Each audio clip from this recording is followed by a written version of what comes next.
Bir an için durun ve düşünün. Dünya üzerindeki tüm yaşamın bir gün sona erdiğini varsayalım. Şehirlerimiz yıkılmış, dillerimiz unutulmuş, kurduğumuz devasa medeniyetler toza dönüşmüş olsun. Geriye bizden ne kalırdı? Koskoca evrende bir zamanlar burada nefes aldığımızı, sevdiğimizi, savaştığımızı ve sanat ürettiğimizi kanıtlayacak tek bir iz bile kalır mıydı? Aslında evet, kalırdı. Şu anda dünyadan milyarlarca kilometre uzakta, Güneş sisteminin sınırlarını çoktan aşmış ve yıldızlar arası boşluğun dondurucu karanlığında süzülen bir zaman kapsülü var. Üstelik bu kapsül bir anıt veya bir heykel değil, som altından yapılmış bir müzik plağı. Bugün evrenin okyanusuna fırlattığımız o eşsiz şişedeki mesajı konuşacağız. Voyager altın plağını. Bir grup insanın eğer bir gün uzaylılar bizi bulursa onlara kendimizi nasıl anlatırız sorusuna verdiği o dahiyane ve bir o kadar da duygusal cevaba yakından bakıyoruz.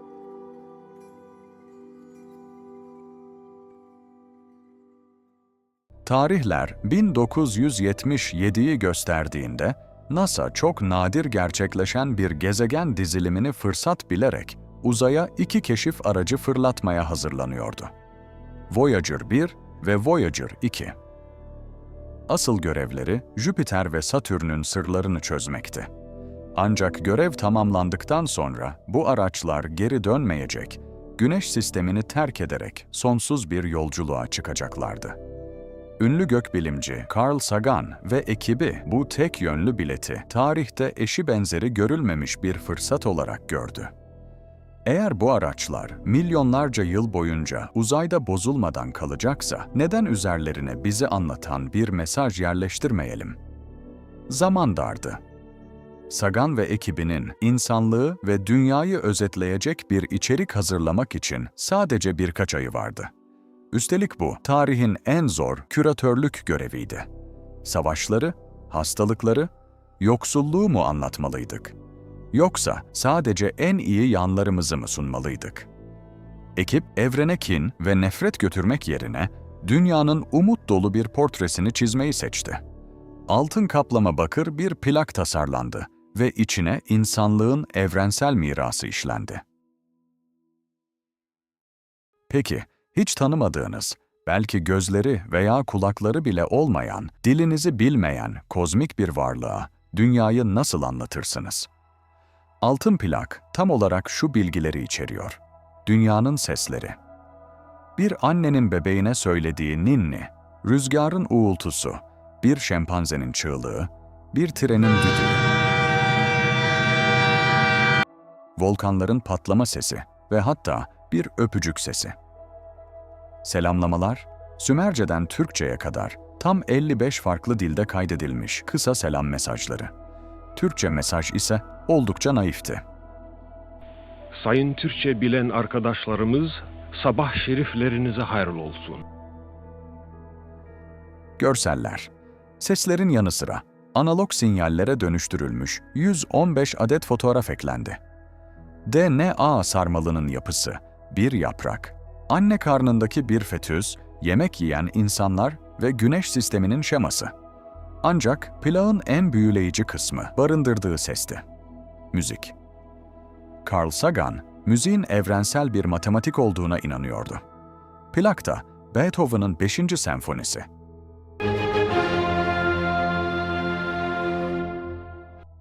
Mozart, Japon bambu flütü ve bir Afrika kabilesinin ritimlerinin yanı sıra o dönem çok tartışılan bir parça da vardı.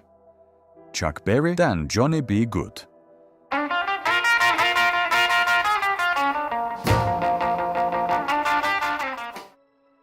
Bazı politikacılar rock and roll müziğinin gençlik saçmalığı olduğunu söyleyip karşı çıksa da Sagan, uzaylıların da gençleri vardır diyerek bu isyankar, enerjik ritmi uzaya gönderdi.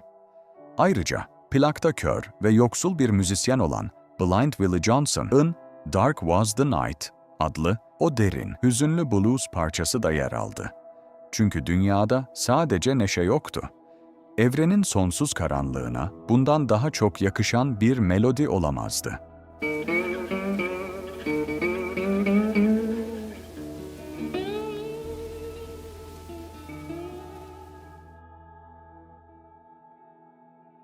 Plakta öyle bir detay var ki, bilim ve duyguyu kusursuz bir şekilde birleştiriyor.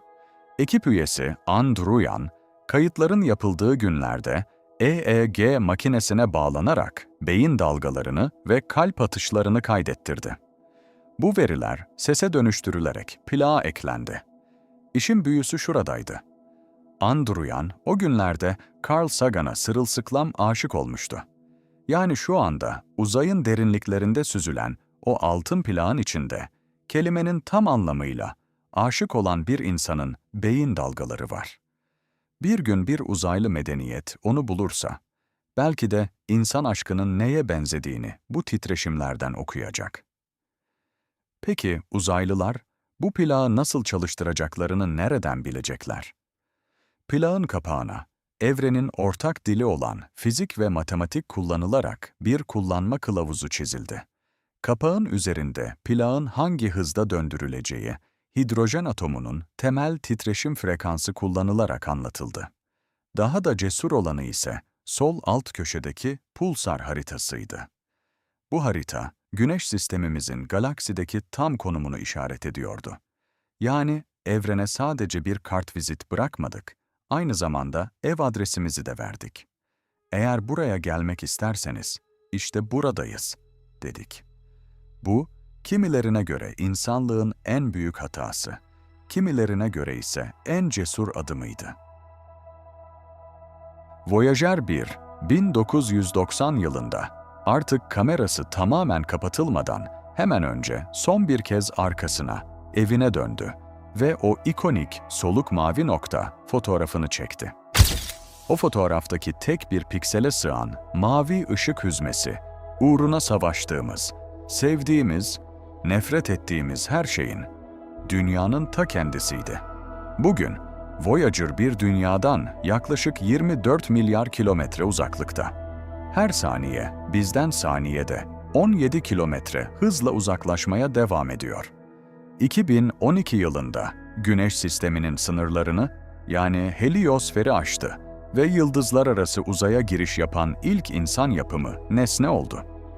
Plaktaki uranyum 238 izotopu sayesinde o altından yapılmış zaman kapsülü yaklaşık 5 milyar yıl boyunca bozulmadan kalacak.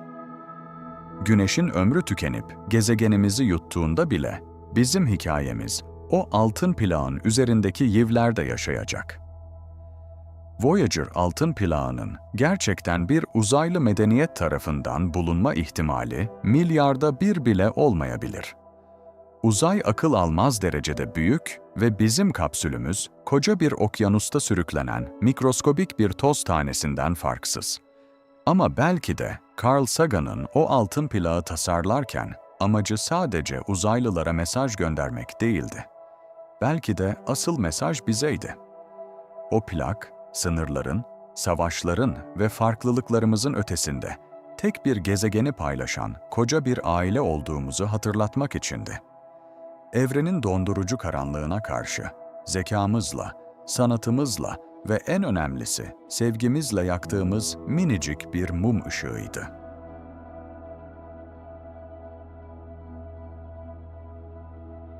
Bir dahaki sefere gece gökyüzüne baktığınızda şunu hatırlayın. O karanlığın içinde, bir yerlerde, içinde Chuck Berry çalan, barışı dileyen ve aşkın frekansını taşıyan bize ait altın bir parça var. İnsanlık, evrene adını altın harflerle fısıldadı ve o fısıltı sonsuza dek yankılanacak. İzlediğiniz için teşekkürler. Eğer uzayın derinliklerindeki bu yolculuğa bizimle birlikte çıkmaktan keyif aldıysanız, videoyu beğenmeyi ve kanala abone olmayı unutmayın. Kozmosun derinliklerinde görüşmek üzere.